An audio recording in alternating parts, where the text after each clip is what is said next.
Our second speaker is Ms Jen O'Farrell, the Chief Executive Officer of the Crime and Corruption Commission in Queensland.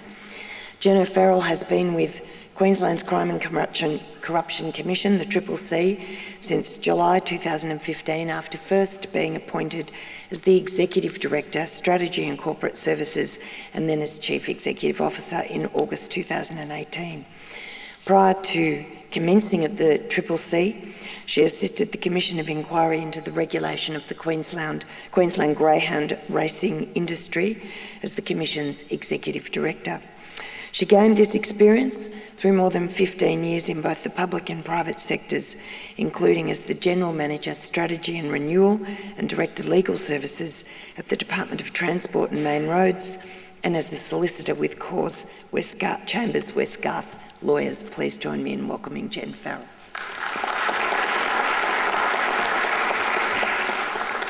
Good afternoon, everyone. I was going to start off with a bit of CCC yoga, but we haven't evolved our wellbeing program to that extent yet, but I have got some new ideas after last night.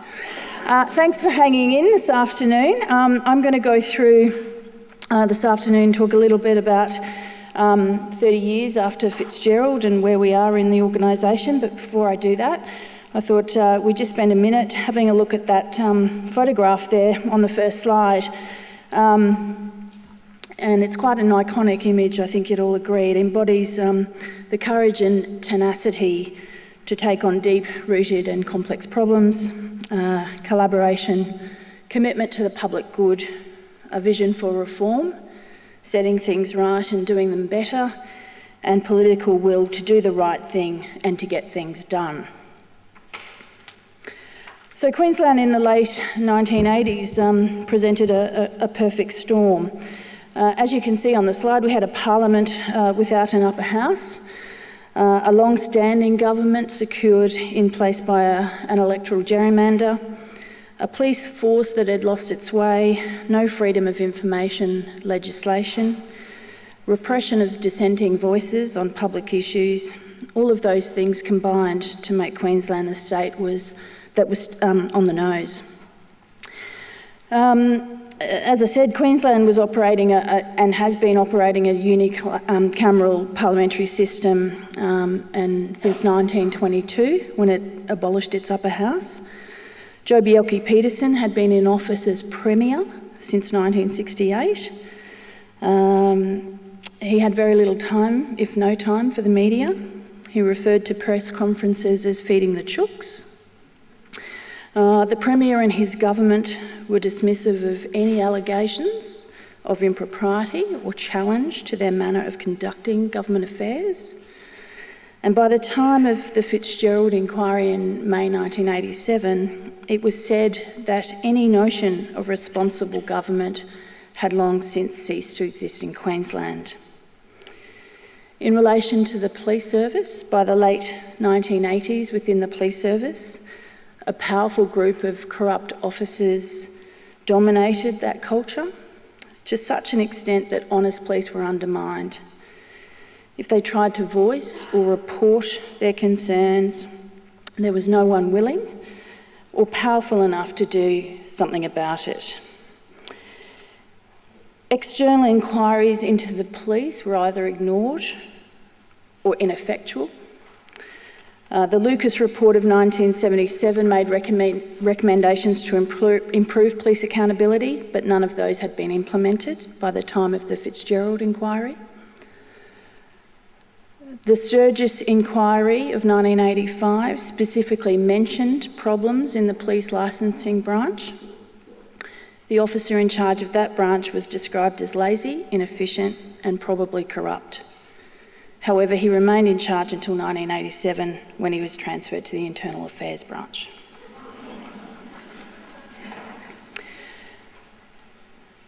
The media obviously had a very important role to play and does to this day have a very important role to play in uncovering corruption. The first articles alerting the public to corruption in the police force appeared in late 1986 and early 1987. The Courier Mail newspaper published a series of articles by journalist Phil Dickey concerning vice and police inactivity. Police media spokespeople had routinely denied those claims, and the community was largely indifferent. To quote Fitzgerald, Parliament was in recess and the opposition parties lacked any effective means of communicating familiar criticisms to an indifferent community, which was in any case slowed by the torpor of late summer and distracted by anticipation of the Easter holidays and the start of the football season. In the ordinary course of events, Queenslanders would have remained complacent, largely unaware of the activities of a greedy minority and the debilitating effects of those activities on society. But as we know, that was about to change. The 11th of May 1987, Four Corners program aired. The title of that story was The Moonlight State. It has definitely passed into history. It was an episode that for many of us who remember that era was public confirmation that something was very wrong with the state and the system. More importantly, it was the first time that someone had dared to film and broadcast to the entire country exactly what was happening in Queensland. The then Police Commissioner, Terry Lewis, said the program was disgraceful. Mike Needham, the Assistant Secretary of the Police Union, said if there were police on the take, we want them out of the force. Joe Bielke-Peterson conceded there may be one or two policemen who are not doing the right thing. The revelations in the Moonlight State were so damning and so explosive that the following day, as we know, the acting Premier Bill Gunn initiated a commission of inquiry and appointed Mr Fitzgerald QC to lead it. Joe was otherwise engaged in campaigning for his Joe for PM campaign and was out of the state at the time. While the formal title of the commission was the Commission of Inquiry into Possible Illegal Activities and Associated Police Misconduct, it will forever be known as the Fitzgerald Inquiry. During the inquiry, the terms of reference were extended twice to enable Fitzgerald to further investigate evidence of political corruption. Mr Fitzgerald and his team spent almost 2 years conducting a comprehensive investigation. It changed the policing and political landscape in Queensland. For Queenslanders, there's pre-Fitzgerald and post-Fitzgerald in our history. The public was definitely able to see for itself what concepts such as police corruption, as well as police integrity, whistleblowers, and political accountability really looked like.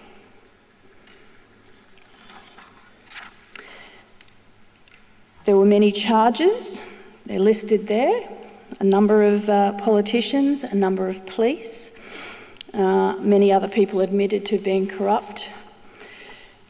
As we've heard in previous presentations today, the Premier of the day, Mike Ahern, committed to implementing Fitzgerald's recommendations lock, stock and barrel.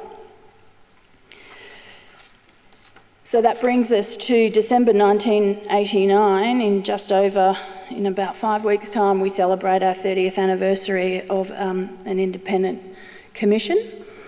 The CJC was the first iteration of what is now known as what is now the Crime and Corruption Commission. The CJC's initial powers, similar to a Royal Commission, power to require a person to furnish a statement of information to the Commission, compel the production of documents and the like. And it really set a precedent in allowing the public to watch events unfold and read detailed media reports of witness testimony. So from the outset, the CJC was committed to that same openness and transparency that Mr Fitzgerald had shown with the public during his inquiry. Like any organisation, we are subject to machinery of government changes and the like. So we have a little timeline there on the slide that shows over the course of the years how the original CJC underwent changes of its actual composition. as well as changes to its title and direction.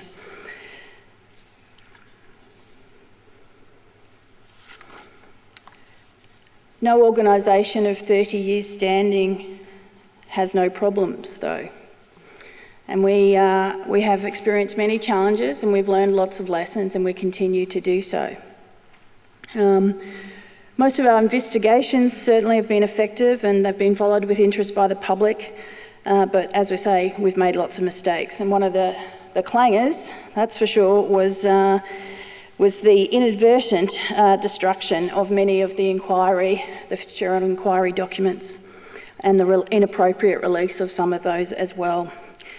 And quite rightly, the Parliamentary Committee, which oversees the organisation, conducted a comprehensive inquiry into that matter. We have learnt a lot from that lesson and have completely overhauled our record-keeping systems to ensure that that does not happen again. We also have to often, as many of us do, balance the inherent tension between assessing complaints and conducting investigations in a timely manner to ensure that we make the right decisions when there are community expectations to resolve matters quickly.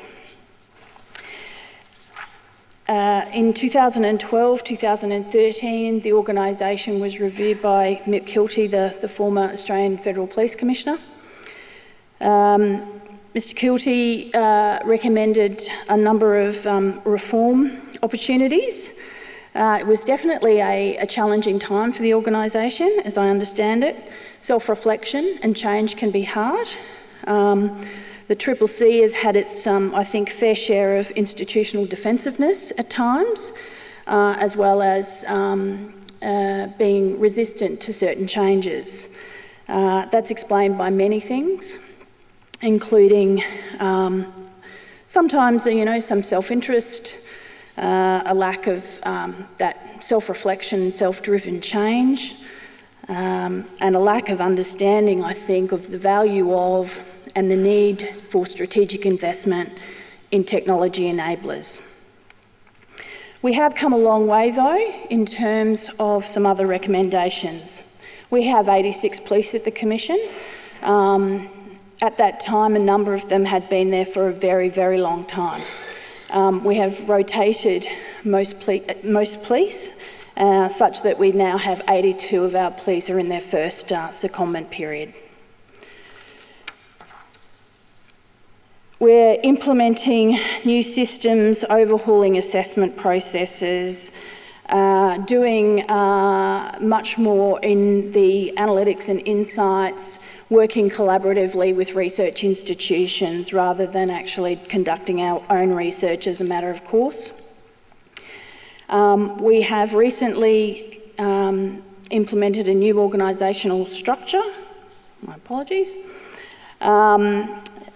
That's been challenging for our organisation. Signposting the zoo is a phrase that's been used in New Zealand about the challenge involved in identifying which organisational structure best suits which functions. Form follows function is a useful principle, but sometimes actually the reverse occurs. So really for us at this time, because these things change, we're very much focused on delivering our core services of crime, corruption, and the state's witness protection service. Jill's standing up, so that's my time. That's my signpost to leave. But the work of the CCC is very similar to the work of the CCC 30 years ago. We're an organisation that values the leadership as it was then, setting the right culture within public sector agencies. We think that we attract fairly good public support generally, as well as vigorous questioning from the public, politicians and the media, as did the CJC, and that is as it should be in a healthy democracy if we're not to repeat the mistakes of the past. Thanks very much.